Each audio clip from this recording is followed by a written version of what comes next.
Elvis Presley, the king of rock and roll, fascinated some with his baritone sound and smooth-talking personality, and he outraged others with his trademark thrusting dance moves.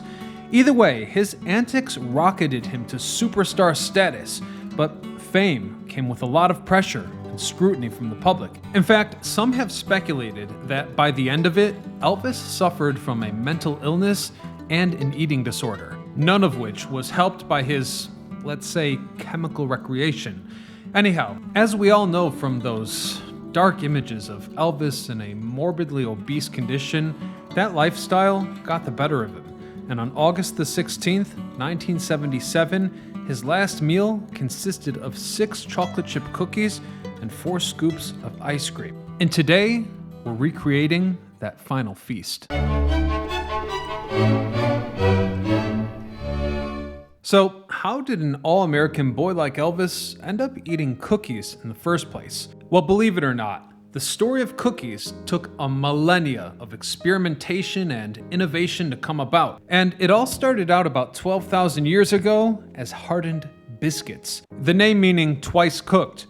And this described the method of preparation this food went through to become a long-lasting, compact snack for travelers. The name changed when the treat reached America much later. Influenced by Dutch heritage and the tradition of shedding all things British, the Dutch word koekie, I think that's how they said it, eventually became known as cookie, and biscuit was reassigned to that soft, warm treat we often associate with the South. It wasn't until the early 1930s that Ruth Wakefield decided to add chocolate chips to her brown sugar cookies that the chocolate chip cookie was born.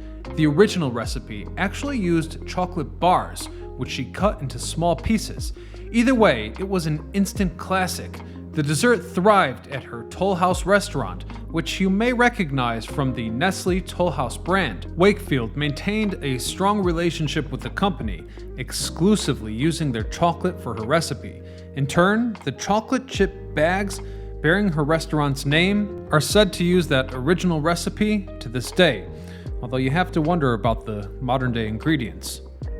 Okay, so what about ice cream? How did that end up as a quintessential American dessert? Well, ice cream is relatively younger than cookies, but still, dates back as far as 3000 BC, when the Chinese are thought to have created this sweet treat, enjoying it for centuries before it spread to Europe in the 13th century. Its creation, no doubt, came about from practices to preserve food. Early humans often left their food in natural caves or snow to chill the meat, so when cream was invented, it was chilled as well, in the long run becoming a dessert. Back to modern day, the ice cream that we now know was made in the 17th century, Italy, said to have been brought by Marco Polo himself.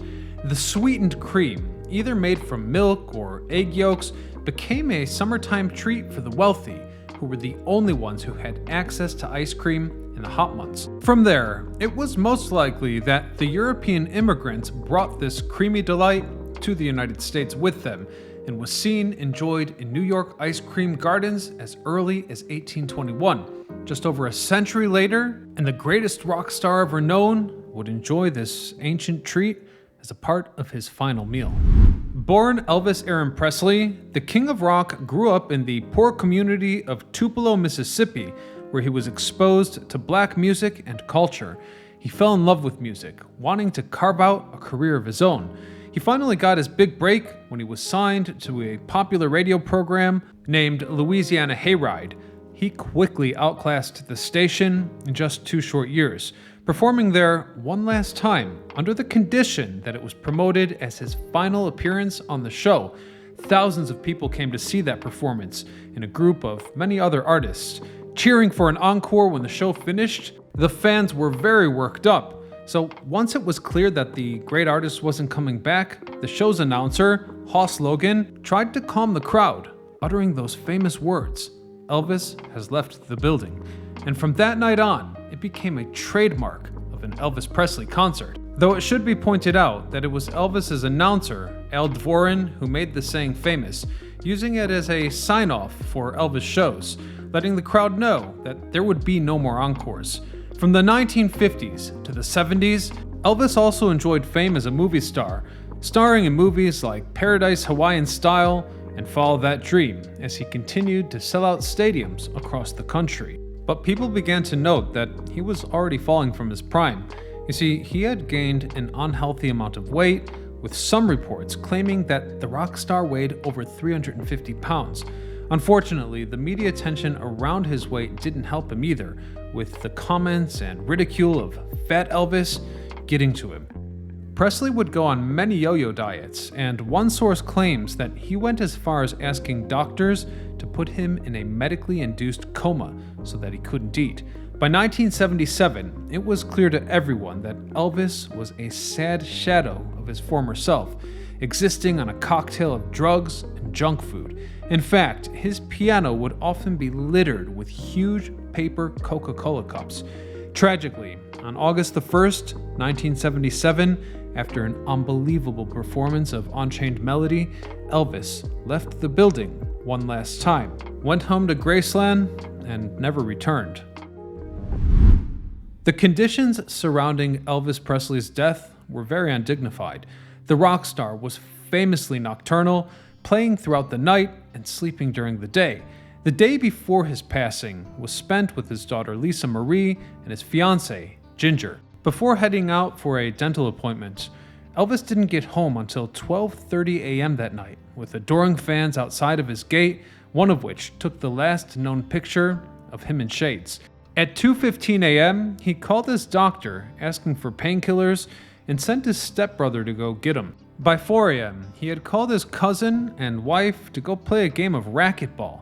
Despite the absurd hour, the people around him were always eager to please the star.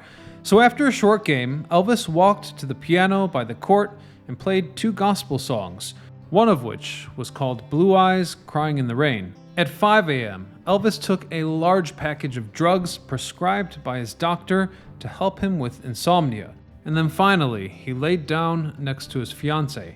However, by 7 a.m., Elvis still couldn't sleep, and he knew that he had to fly out to Portland for a concert that next day to continue his tour.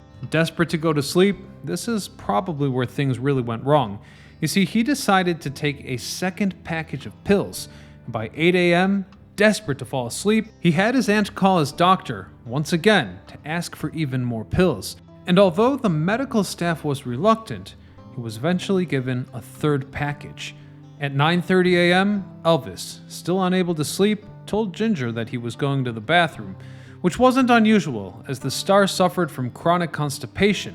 Ginger warned him not to fall asleep on the toilet, to which Elvis responded, "I won't."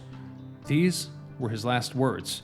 Dressed in golden pajamas, Elvis entered the bathroom and never returned to bed. And with that being said, I have to wonder, was Elvis's last meal cookies and ice cream, or was it 3 boxes of pills?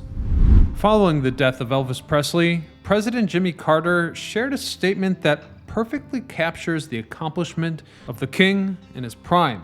Quote, "His music and personality, fusing the styles of white country and black rhythm and blues, permanently changed the face of American popular culture. His following was immense, and he was a symbol to the people of the world of vitality, rebelliousness, and good humor of his country."